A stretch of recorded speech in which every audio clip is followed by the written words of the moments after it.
이화여대학교 대학교의 작년부 성경 공부를 시작하겠습니다. 장윤재 목사입니다. 우리는 무엇을 믿는가? 기독교 신앙의 얼개 이번으로 벌써 7번째 시간을 맞이했습니다.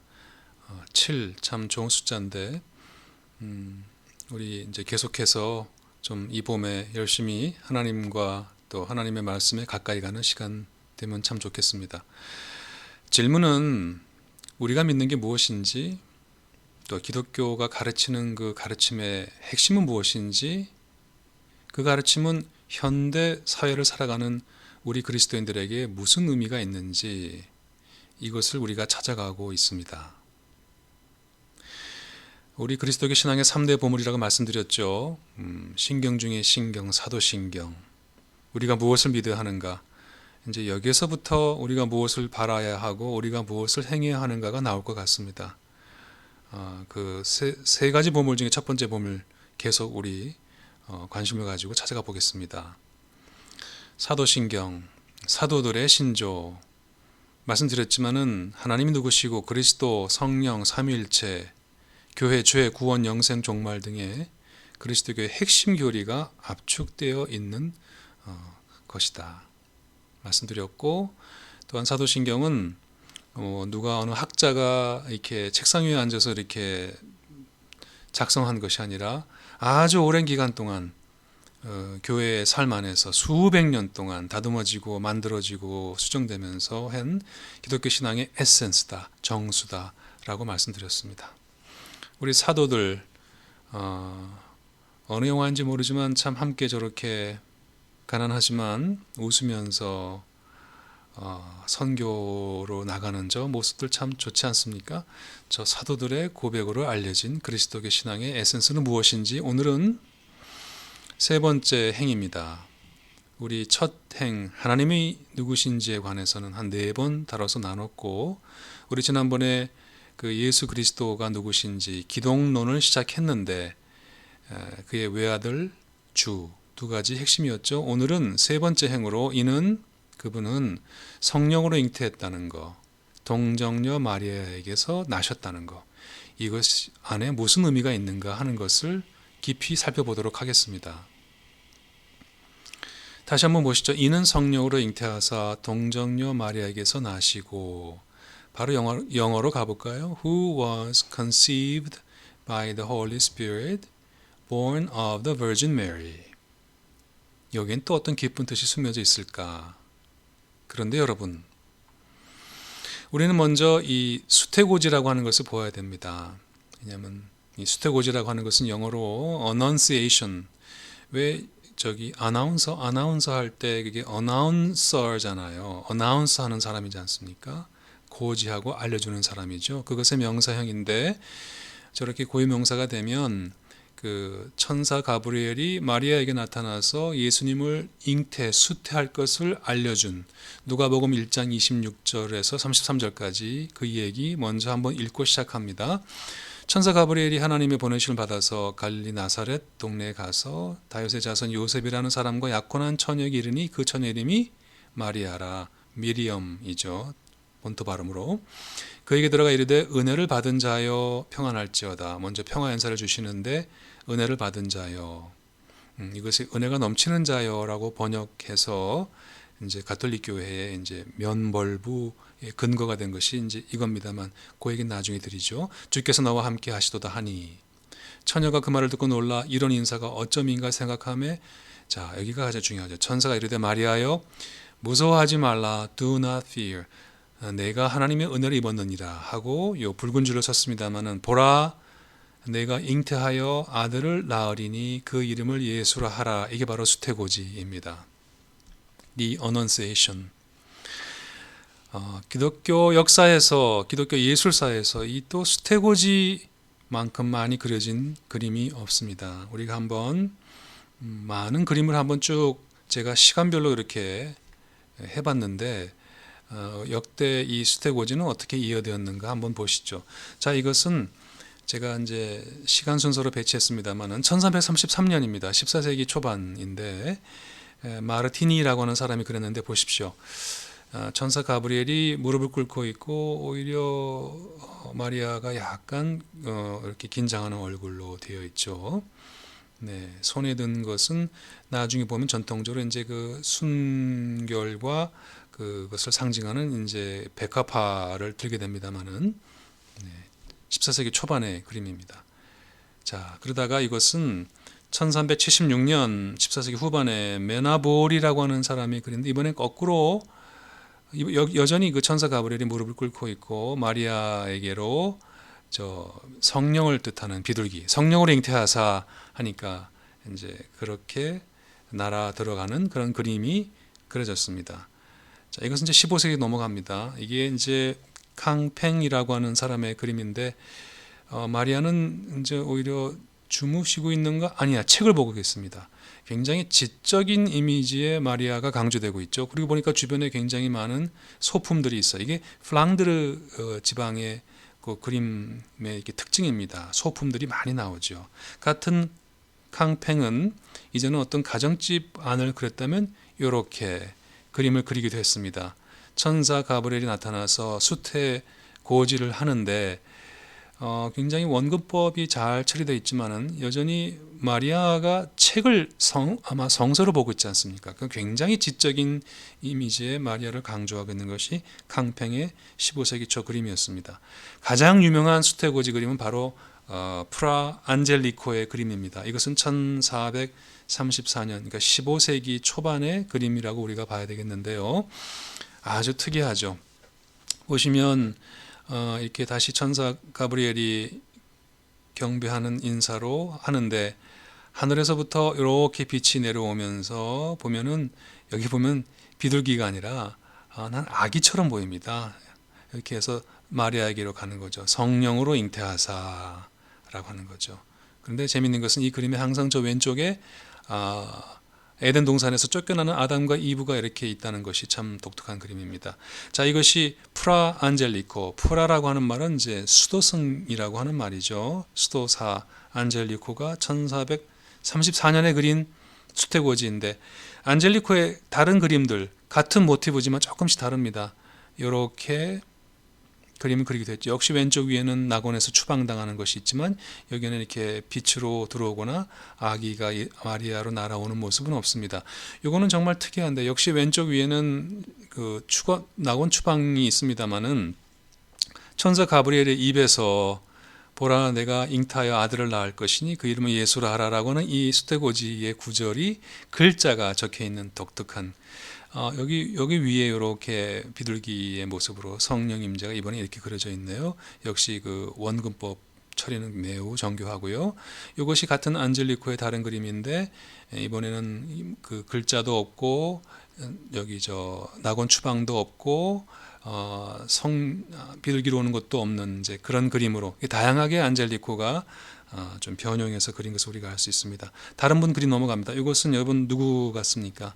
레오나르도 다빈치의 그림입니다. 네, 다빈치 그림인데 이거는 뭐 이 부분에 소실점이 있다고 그러죠. 그래서 어디서 보느냐에 따라서 굉장히 달라지는데 우리 그 얘기는 그냥 넘어가도록 하겠습니다. 1474년입니다. 15세기 후반입니다. 자, 이제 15세기의 라파엘로가 비슷한 모티브의 그림인데 아까 실외와 달리 실내로 이렇게 그려져 있죠. 자, 이제 잘 아시는 누구 그림 같습니까? 보티첼리의 그림입니다. 네, 그런데 왠지 마리아가 아니요라고 놀라서 조금 그럴 일이 나한테 일어날 수가 없습니다라고 하는 그런 모습을 강조한 것이죠. 자, 루벤스의 그림이죠. 가톨릭 신학의 이걸 가장 정교하게 표현한 루벤스의 그림이고, 이거는 이제 그레코의 그림이죠.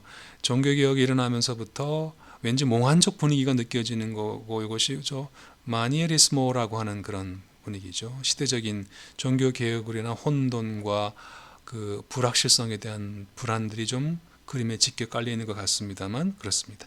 자, 빛과 어둠을 명확하게 그린 까라바조의 그림인데 여기에서는 마리아가 굉장히 낮은 자세로 이렇게 기도하고 수궁하고 있고 이렇게 하얀 빛으로 빛나는 천사의 뒷모습만 이렇게 보여줍니다. 자, 이와 달리 렘브란트 좋아하십니까? 네, 보면은 이제는 천사와 마리아 두 사람만이 있는 것이 아니고 굉장히 퍼블릭한 사건처럼 흑백으로 그려져 있습니다. 네, 천사가 수태를 고지하는데 그냥 개인적으로 알려주는 것이 아니라 거의 공표하는 느낌이 들고 많은 사람들이 이 선사에 나타나며 놀라서 화들짝 놀라서 막 피하는 그런 역동이 그려져 있는 것이 렘브란트가 1634년 벌써 이제 17세기 초반으로 넘어갔습니다. 자, 나온 김에 아주 근대로 가볼까요? 이제 근대 화가들은 어떻게 그리는가? 다르죠. 네, 이거는 그 이화대학이 창립되던 1886년에 티소라고 하는 사람이 그린 건데 지금 브루클린 박물관에 있는 그림입니다. 왠지 저 이슬람을 상징하는 듯한 옷을 입고 있는 마리아 앞에 이렇게 덜 인간의 모습을 가진 천사의 형상이 나타나서 수태를 고지하는 그림이죠. 자, 이번엔 19세기까지 가보겠습니다. 자, 19세기에 네, 이것은 런던의 테이트 박물관 가보셨습니까? 거기에 로제티가 그린 1849년 가장 그 모던한 느낌이 들지 않습니까? 역시 그 꽃 이런 모티브는 동일하고 천사와 동일합니다만은 그 굉장히 현대적인 느낌을 갖고 있는 그런 로제티의 수태고지 그림이었습니다. 자, 그뿐만인가요? 우리 한국도 있죠. 잘 아시는 운보 김기창 화백이 그린 그림이죠. 거의 그 선녀로 나타난 우리 전통적인 그 천사의 모습을 가진 그리고 우리 또한 그 시를 짜고 계셨네요. 마리아가 그것을 이제 듣는 이런 수태고지 그림을 그 한국의 대표적 가톨릭 그리스도인이었고 화가인 운보 김기창 화백의 그림이었습니다. 마지막으로 20세기 그림 하나 더 보시겠습니다. 여러분이 이걸 보시면 이게 왜 수태고지지? 아무리 봐도 이해가 안 될 텐데 저도 끝까지 이해 못했습니다. 누구 걸까요? 자, 이게 수태고지입니다. 어떻게 상관이 되냐고 저한테 묻지 마십시오. 왜냐하면 너무 잘 아는 초현실주의 화가 르네 마그리트 1930년에 그린 그의 그림 참 이해하기 어렵죠. 역시 런던 테이트 네, 거기 박물관에 있는데 이게 이제 가장 현대적인 초현실주의 화가가 그린 수태고지입니다. 제가 눈이 짧아서 잘 이해하지 못하는 것 같습니다. 그림 많이 보셨습니다. 이제 다시 내용 가볼까요? 자, 예수께서 성령으로 잉태하사 동정녀 마리아에게 나셨다는 이 고백이 이 사도신경 고백 가운데 가장 현대인들이 이해하기 어려워합니다. 이것 때문에 오히려 믿음의 스텀블링 블락, 걸림돌이 된다고들 많이 합니다. 질문이 이거죠. 어떻게 남자 없이 여자 혼자 애를 낳아? 믿으라고? 네. 과연 성령으로 잉태하사 동정녀 마리아에게 예수께서 나셨다. 이 말의 의미가 무엇일까요? 자, 핵심은 한번 살짝 따라해봐 주세요. 성육신, 네, 육신을 입으신 거예요. incarnation이라고 하죠. 여기 carnation의 이 C-A-R은 carn이 고깃덩어리죠. 왜 한국의 어느 자동차 회사의 카니발, 근데 카니발이 서양에서는 고기 먹는 축제잖아요. 고기거든요. 고깃덩어리. incarn, 안으로 들어오는 거예요. 고기 안으로 들어오시는 거예요. 육신이 되신 거예요. 성육신이죠. 이게 기독교 그리스도라는 핵심인데 성령으로 잉태하사 동정녀 마리아에게 나왔다라고 하는 이 말의 가장 중요한 신학적 메시지는 성육신입니다. 그걸 놓치면 본질을 놓치는 겁니다. 그 아래 읽어보겠습니다. 성육신이 뭐냐? 하나님이 인간을 찾아 세상에 오셨다는 거죠. 먼저. 그리고 하나님이 우리 인간의 몸을 입고 세상에 오셨다는 거예요. 스스로.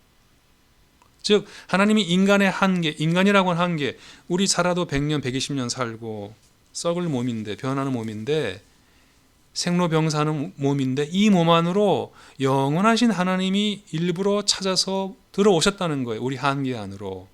즉 인간과 하나가 되셨다는 거예요. 참 인간이 되셨다는 거예요. 그래서 참 인간이 되셨기에 십자가에 진짜로 죽으셨고 그래서 부활의 우리의 첫 열매가 되셨다는 것이죠.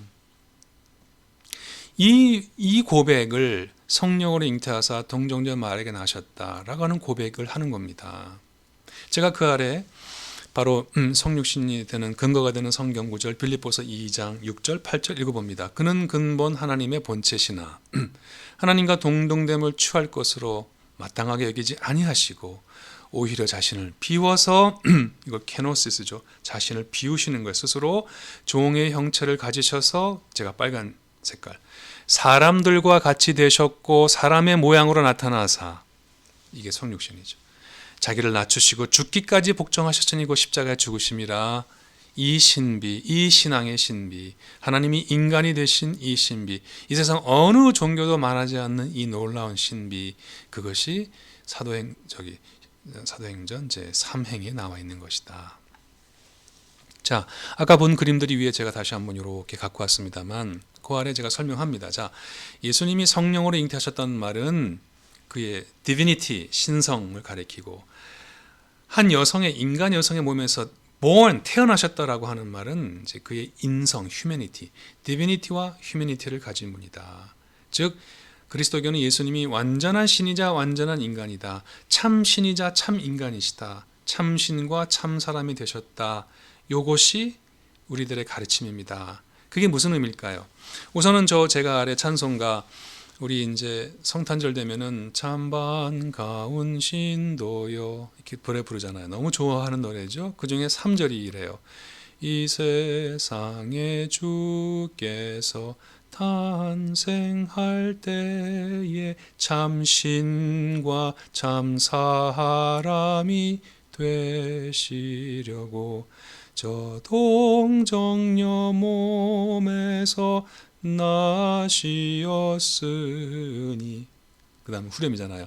엎드려 절하세 엎드려 절하세 엎드려 절하세 구세주 났네. 그때 바로 참신과 참 사람이 되시려고 동정녀 몸에서 성령으로 잉태했다.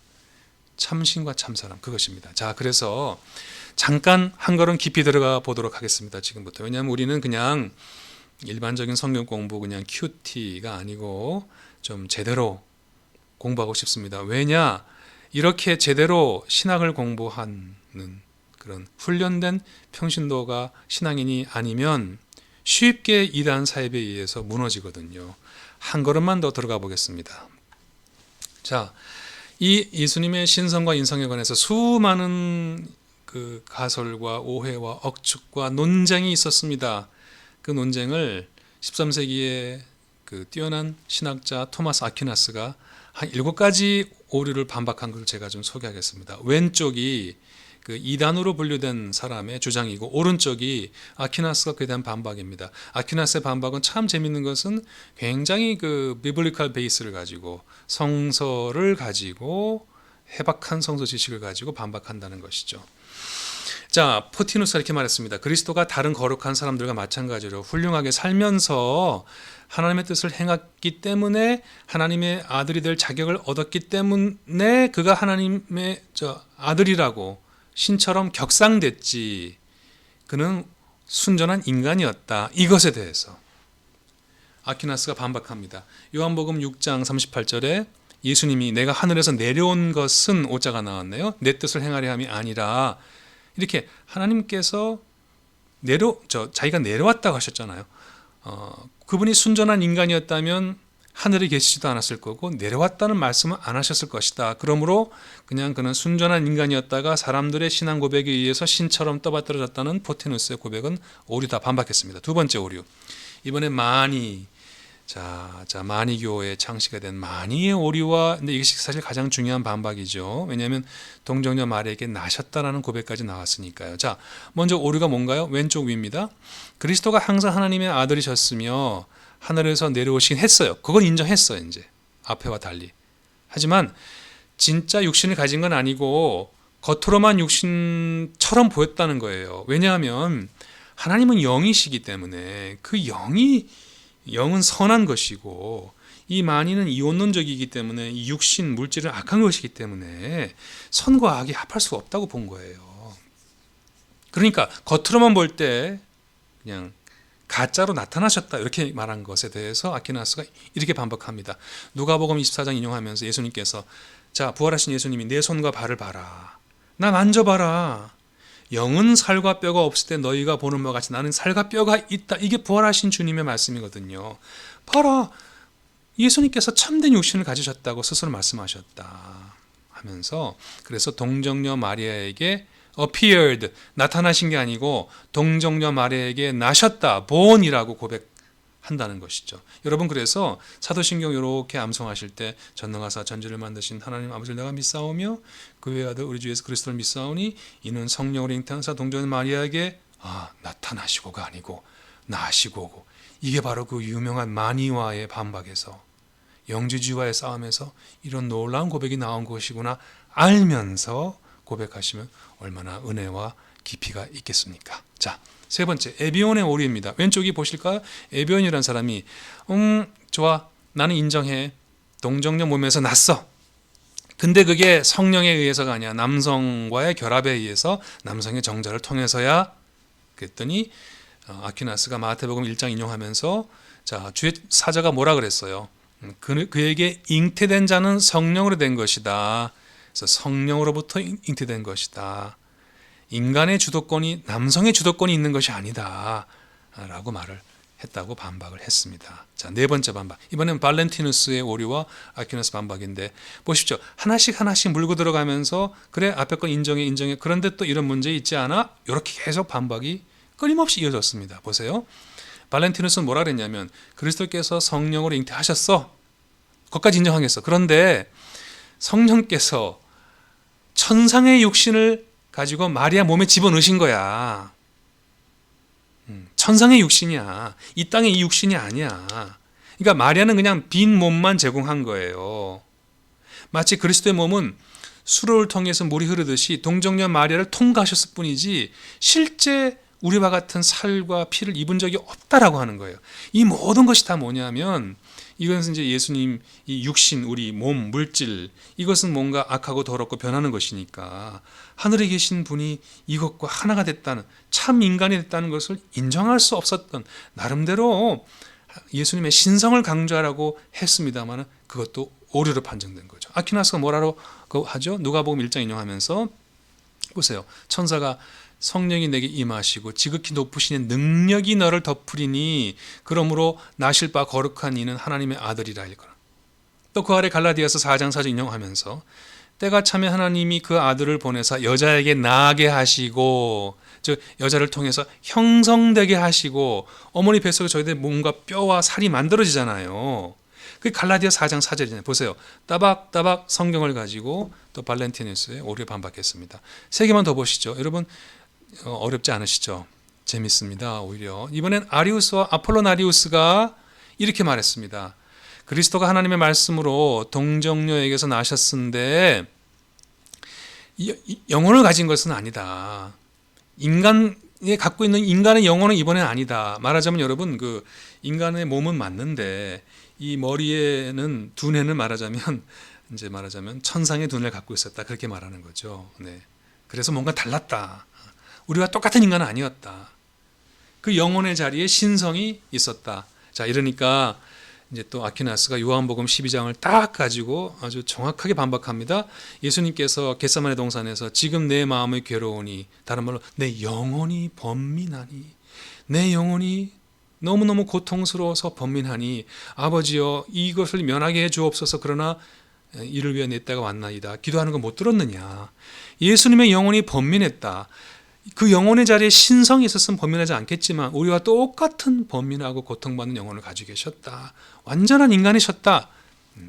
또 보세요. 마태복음 26장에도 내 마음이 고민하여 죽게 되었으니 너희는 여기에 머물러 나와 함께 깨어있으라 간절하게 겟세마네 동산 기도하실 때 요청하셨잖아요. 네. 그것이 아퀴나스의 반박입니다. 여섯 번째, 두 개 남았습니다. 이제는 유티케스가 이렇게 말했습니다. 참 각종 이상한 얘기가 나오죠. 그리스도의 본성은 신적인 본성과 인간적인 본성으로 하나 이루어졌다. 이제 다 인정한 것 같았어요. 그런데 그것은 순전한 신도 순전한 인간도 아니고 혼합이다, 섞인 거다. 여러분 이제 뭘 반죽해 보세요. 뭘 섞어 보세요. 그럼 이것도 아니고 저것도 아닌 거가 된다고 말하는 거예요. 혼합이다. 네, 융합돼 버려 갖고 더 이상 이게 순전한 신도 아니고 순전한 인간도 아니다. 섞여서 이제는 제3의 것이 되어 버렸다. 이렇게 말하는 것에서 뭐라고 반박하냐면 당시 그리스도께서 인간이 아니셨다는 것은 잘못된 것이며 이것은 그가 인간이 되셨다는 우리와 똑같은 인간 되셨다는 성서의 진술과 반대된다. 자, 마지막입니다. 이번엔 네스토리우스. 이제 중국에 넘어가서 경교가 됐지 않습니까? 근데 그것의 오류에 대해서 아퀴나스 반박했죠. 이번엔 뭐라 그랬냐면 제가 붉은 색깔로 내주, 안에 거하심 했지만 하나님의 아들이 단지 내주를 통해서 인간과 연합하셨다. 쉽게 말하면 우리 껍데기 안에 그냥 아까 누구의 주장과 좀 비슷하죠. 근데 뭐라고 반박하냐면 그리스도가 인간 자신이 아니라 인간 안에 계셨다는 건 잘못된 것이다 하면서 아까 제가 인용했던 빌립보서 2장 6, 7절 그는 근본 하나님의 본체시나 하나님과 동등됨을 취할 것을 여기지 아니하시고 오히려 자기를 비워 종의 형체를 가시자 사람들과 같이 되셨고 하셨죠. 더 결정적으로 요한복음 8장 40절에 여러분 보십시오. 사람들이 예수님을 막 죽이려 하니 지금 하나님께 들은 진리를 너에게 말한 사람이 나를 너희가 죽이려 한다. 그러니까 죽임을 당할 수도 있는 존재라는 거예요. 참 인간이셨기 때문에. 그래서 이 신비거든요. 참 신과 참 사람이 되셨도다. 이 신비. 그것이 그리스도교가 고백하고 견지하고 있는 우리들의 이제 정통 신앙 고백입니다. 자. 다음 넘어가겠습니다. 자, 그래서 이제 많은 사람들이 어떻게 동정녀에게서 동정녀 마리아에게 나시고, 자, 성령을 잉태하사, 뭐 알겠어요. 자, 하나님의 주도하셨다는 얘기죠. 근데 많은 분들이 걸려 넘어지는 것이 동정녀 마리아. 자, 제가 일부러 색깔을 3개 했습니다. 하나는 붉은색, 두 번째는 약간 노란색, 그리고 나시고, 녹색인데요. 여러분 이 A, B, C 중에 무엇 때문에 제일 놀라셨어요? 이미 제가 C, 나시고, 녹색은 설명드렸어요. 나타나시고가 아니다. 그게 굉장히 중요한 차이다.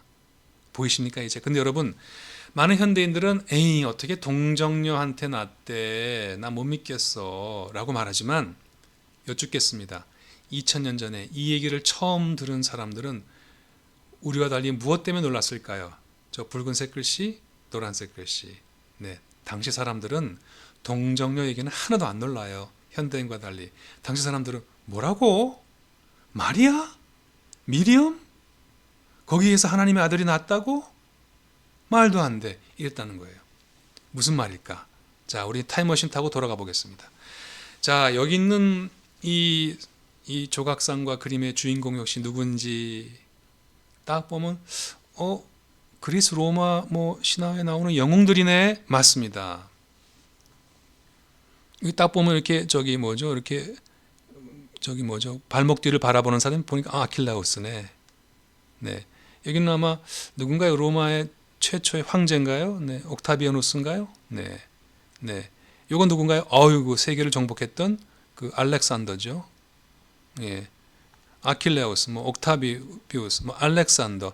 요거 다 이름이 있습니다만 제가 다음 보겠습니다. 여러분, 예수님 시대 때 동정녀 탄생은 그 당시에는 흔한 얘기예요. 그리스와 로마의 신들은 인간과 결혼했어요. 앞에 맨 처음에 활 쏘는 게 헤라클레스군요. 그 다음에 헤파이스토스군요. 세 번째가 페르세우스, 아킬리우스, 알렉산더네요. 시저 등 그리스와 로마 영웅들은 모두 아버지가 누구죠? 예, 제우스 신이에요. 이 바람둥이 제우스 신이 어머니가 다 누구죠? 인간인데 다 누구죠? 왕비나 공주님들이에요. 귀한 신분의 여성들에게서 다 태어난 사람들이 그리스 로마 신화의 영웅들이고 군인들이에요.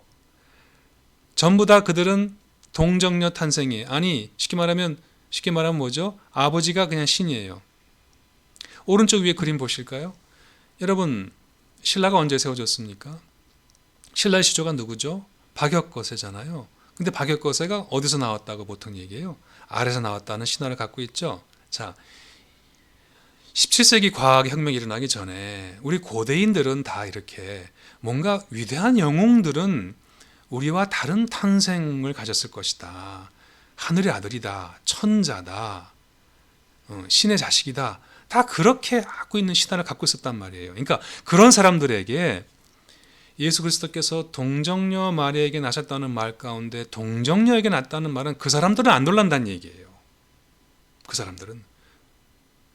그런데 이 사람들은 뭐에 놀랐느냐 하면은 뭐라고요? 근데 미리엄에게서 났다고요? 그게 말이 됩니까? 처음 듣는 얘기인데요. 그랬다는 것을 우리가 좀 포착하길 바랍니다. 무슨 말이냐? 다음 사진들. 혹시 이 사진을 보면 이게 어떤 것 같습니까? 저 위에 세 장을 보시면은 보죠? 딱 보면 벌써 여기까지 보면 귀족이죠. 귀족들이죠. 이 아래 요 가운데 혹시 누군지 아세요? 인도의 불가척 천민이에요. 이렇게 인도에 가면은 이렇게 그 신분 질서가 엄격하죠. 조선 사회에도 이렇게 천민들이 있었죠. 네. 무슨 말인가요? 여러분 우리는 이제 더 이상 신분 사회에 살고 있지 않죠. 더 이상 귀족과 천것 사이에 구분이 없습니다. 그런데 옛날 더구나 2000년 전에는 엄격한 신분 사회예요. 무슨 말이죠? 귀족이거나 노블하지 않은 사람들은 이름도 달라 써야 됐고 쉽게 말하면 성도 없었고 뭐 그랬겠죠. 그 다음에 옷도 같은 거 입을 수 없었고 음식도 그렇게 먹으면 안 됐었어요. 그렇게 차별이 심한 사회입니다. 자, 제가 제 친구 라키샤 윌리엄스 얘기를 좀 드리겠습니다. 오른쪽 그림 보시면 저게 뭔가 흑인 여성인 것 같다. 네, 그렇습니다. 제가 유학할 때 정말 새까만 그 아프리칸 아메리칸 정말 흑인 그것도 이제 하얀 저 백인과 섞이지 않고 전혀 정말 오리지널 그 흑진주와 같은 라케샤 윌리엄스가 24살짜리가 신학 공부하게 들어왔고 더구나 이 친구가 하버드를 나왔어요. 그래서 친구야 너는 왜 이렇게 이른 시간에 신학 공부를 하니? 요즘 미국에서는 다 55세 정년 퇴임하고 의사, 박사, 뭐 다 교사 하다가 첫 번째 인생 다 살면서 자식 다 키우고 이제 인생이 길어지니까 그때부터 신학 공부하는 너는 왜 벌써 왔어? 그랬더니 나 취업이 안 돼서 그래. 너 하버드 나왔잖아. 그랬더니 내 이름 때문에. 아니 네 이름 때문에 왜? 저기 뭐 내 이력서 보내면 아무도 안 불러 인터뷰. 왜? 내 이름 보면 사람들이 안 불러. 아니 왜? 너 아직 미국을 모르는구나. 나 몰라. 했더니 라키샤 하면은 이제 왜 그 이력서에는 사진도 안 붙이고 흑인인지 백인인지 이런 거 안 쓰잖아요. 차별할 수 없도록. 그런데 다 미국 사람들은 안 돼요. 라키샤 윌리엄스. 요거 아프리카의 아주 까만 흑인 여성이구나라고 안다는 거죠. 그래서 안 부른다는 거예요. 이름만 보고도 안 부른다는 거예요. 무섭다.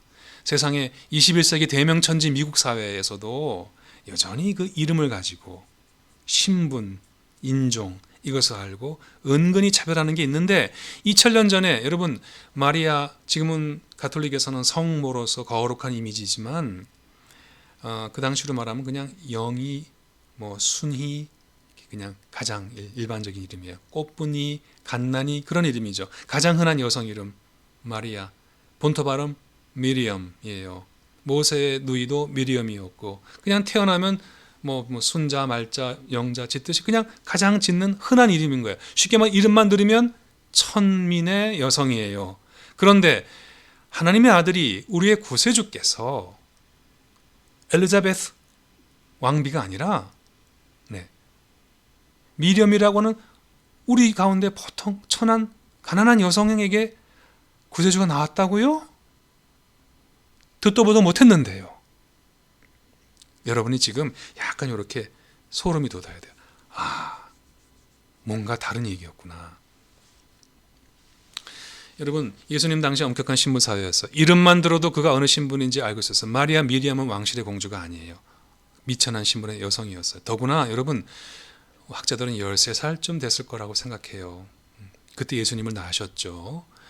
많은 젊은 분들이 그 말을 듣고 놀라더라고요. 어머나 어떻게 그 나이에. 저는 그 놀라는 분들을 보고 제가 놀라요. 왜? 저의 어머니 제 외할머니가 14살 때 큰 이모를 낳으셨어요. 13살 때 임신하셔서 그때부터 많은 이모들과 외삼촌을 낳고 돌아가셨는데 큰 이모님이 돌아가시고 나서 외할머니가 나중에 돌아가실 정도로 건강하셨어요. 저에게 기독교 신앙은 우리 외할머니를 통해서 어머니를 통해 저한테 왔지요. 왜 놀랍니까? 여러분 2000년 전인데. 네. 겨우 13살, 14살 밖에 안 됐을 그 젊은 소녀가 예수님을 낳은 미리암은 제가 이제 소개할 그가 부른 노래 마리아의 찬가에서처럼 스스로 밝히다시피 제극히 가난하고 비천한 여인이었어요. 같이 한번 우리 보실까요? 자, 마리아의 찬가, 누가복음 1장 46, 56장에 나오는 너무너무 놀라운 성경에 나오는 가장 아름다운 노래 중에 하나, 영어로 The Magnificat. 여러분, magnify가 뭐죠? 네, 여기 보면은 내가 주님을 높입니다 할 때 그 I magnify the Lord 하기 때문에 거기서 The Magnificat이라고 나왔죠. 마리아의 찬가. 읽어봅니다. 내 마음이 주를 찬양하며 내 영혼이 내 구주 하나님을 높이면 magnify 함은 주께서 이 여종의 비천함, lowly함을 돌보셨기 때문입니다. 주의 이름은 거룩하고 그의 자비하심은 그를 두려워하는 사람에게 대대로 있을 것입니다. 주께서는 그 팔로 권능을 행하시고 마음에 교만한 사람을 흩으셨으며 재앙들을 왕좌에서 끌어내리시고 비천한 사람들을 높이셨습니다. 줄인 사람들을 좋은 곳으로 배부르게 하시고 부한 사람들을 빈손으로 떠나보내셨습니다.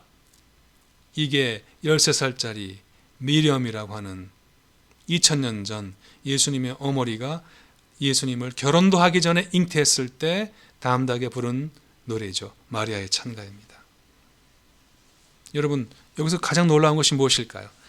자, 이렇게 낮고 천한 여인의 몸에서 우리의 키리오스, 주가 나셨다는 것이에요. 그게 천사의 수태 고지였어요. 하늘 높이 높이 계신 하나님께서 땅에 가장 낮고 낮아서 태어날 곳도 없어서 여인 속에 방도 없어서 저 마구간의 말 밥통 위에 가장 낮고 천한 곳에서 우리와 똑같은 육체를 입고 태어나서 우리와 똑같이 번민하고 고통받고 찔리면 아픈 그 몸으로 우리의 죽음을 감당하셔서 우리의 부활의 주님이 되신 키리오스가 되셨다. 이 고백이 성령으로 잉태하사 동정녀 마리아에게 나셨다라고 말할 때 함축되어 있는 것입니다. 여러분, 그것이 바로 복음이었습니다. 그것이 2000년 사람들은 그 말이 충격이었어요. 헤라클레스 이런 사람들 얘기 들으면서 동정녀 탄생 안 놀랐는데, 그런데 나와 같은 천것의 자리에 높이 계신 신이 오셔서 우리를 위해 돌아가셨다는 그 얘기, 그 믿기지 않는 소식, 그것이 바로 제가 뭐라 그랬죠? 에반겔리온이라. 지난 시간 뭐라 그랬죠?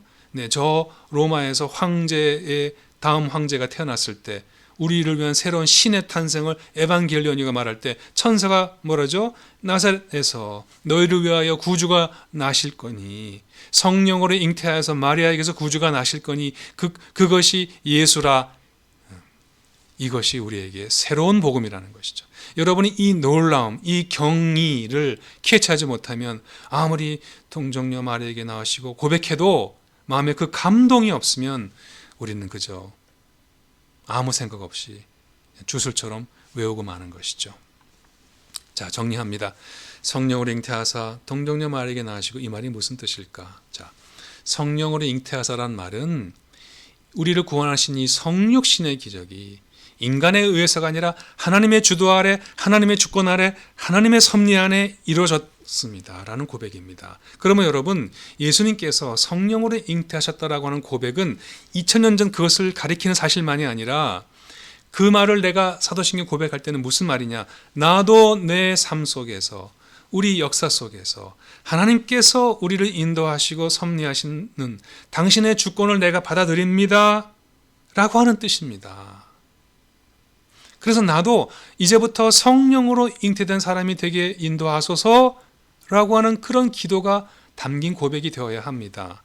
또한 마리아가 처음에 이렇게 말했어요. 어떻게 이런 일이 나한테 일어납니까? 나는 결혼도 안 했고 어떻게 이런 일이 나한테 일어납니까? 놀랐을 때 주의 천사의 말을 듣고 고통 속에, 고민 속에 받아들이고 입에서 찬가가 나오지요. 주의 여정이오니 말씀대로 내게 이루어지이다.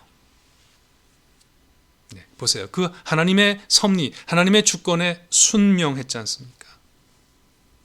하나님의 뜻에 대한, 하나님의 섭리와 주권과 인도하심에 대한 전적인 의뢰와 신탁과 순종, 그것이 마리아의 신앙이었습니다. 그러므로 우리가 성령으로 잉태하사 동정녀 마리아에게 낳으셨다라고 고백할 때는 우리는 아까 우리가 함께 공부한 그 마리아의 찬가, 그 마리아의 고백, 하나님의 뜻에 순명하는 이 고백, 나도 그렇게 살겠습니다.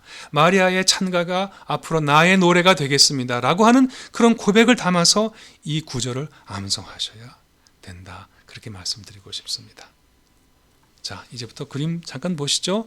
자, 아기 예수님 탄생하셔서 이제 그 시메온인가요? 평생 동안 성전에서 메시아가 오시길 기다렸다가 감동받은 시메온. 또 누구 그림일까 딱 보면 아시겠죠? 자, 역시 여성 예언자 안나와 그 시메온이 아기 예수 함께 우리가 주의 구원을 보았다고 놀라하는 그림. 또 오른쪽에 보시면은 6개월 먼저 난 세례요한과 또 6개월 뒤에 난 아기 예수님 두 사이에 사실은 이게 사촌 관계죠. 그 어릴 적에 그린 그림. 예수님이 이렇게 자라나십니다. 자, 그리고 제가 참 좋아하는 그림이지만 목수 집안에서 태어나서 어릴 적에 어머니의 사랑을 한껏 받으면서 태어난 그 어린 예수님의 그림의 상상도죠. 왜냐하면 우리가 성경에서 이제 다음 시간에 다룰 예수님의 공생에 30살 때까지 어떤 일이 있었는지 기록이 하나밖에 없거든요. 뭐밖에 없죠? 요것밖에 없습니다. 우리 지난 시간에 보신 그림이죠. 그 야로슬랍 펠리칸 예일대 교수가 한 그 예수 역사 2000 중에서 예수님의 18가지 이미지 가운데 맨 첫 번째 이미지는 랍비, 선생, 스승이라고 하는 이미지인데 우리 지난번 이것만 보셨는데 그 그림의 원작이 여기 있습니다. 바로 12살 때에 성전에 올라가셔서 어머니와 아버지가 어디 있는지 모르겠는데 이렇게 종교 지도자와 논쟁을 벌이셨던 그 랍바이 예수의 모습, 이렇게 성장하시고 30살이 되셔서 세례 요한에게 세례 받으시고 물 위에 올라오실 때 하늘문이 열리고 비둘기 같은 성령이 임하시면서 너는 내 사랑하는 아들이다. 내가 너를 기뻐한다는 소리를 듣고 이제 공생애를 시작하신 이 얘기가 이제 다음번에 이어지겠습니다. 사도신경의 신경은 라틴어 크레도에서 나온 크리드인데 무슨 뜻이죠? 나는 믿습니다. 나는 믿습니다. 다른 사람이 아니라 내가 이렇게 믿습니다. 자, 오늘 그것을 공부하고 있습니다. 우린 그 중에서 내가 뭘 믿죠? 예수 그리스도께서는 성령으로 잉태하셨고 동정녀 마리아에게서 나셨다는 것. 그것을 내가 믿습니다. 그 뜻이었습니다.